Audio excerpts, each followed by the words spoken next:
কাটানা কোনটি সব থেকে ধারালো? লেভেল 1 অতিরিক্তই ছোট। কিছুই না। নাম্বার 2 ছোট। কাটলো না। লেভেল 3 ঘর।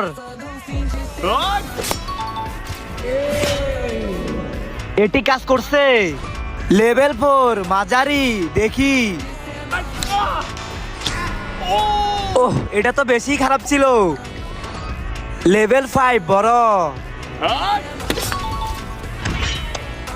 এটা তো অনেক পরিষ্কার ছিল।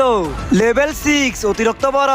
তার আগে এটি যদি কাটতে পারে, এদিকে শয়তানকে হারিয়ে আল্লাহকে ভালোবেসে কয়জন লাইক আর সাবস্ক্রাইব করে? আমি তো শয়তানকে হারিয়ে আল্লাহকে ভালোবেসে লাইক এবং সাবস্ক্রাইব দুটোই করে দিছি, এমনকি কমেন্টে আল্লাহ লিখে দিছি। আর তুমি যদি আল্লাহকে হারিয়ে শয়তানকে খুশি করতে চাও, তাহলে তোমাকে কিছুই করতে হবে না। আর হ্যাঁ, যারা আল্লাহকে ভালোবাসে না, তাহলে এই ভিডিও থেকে এখনই বের হয়ে যাও। 3, 2,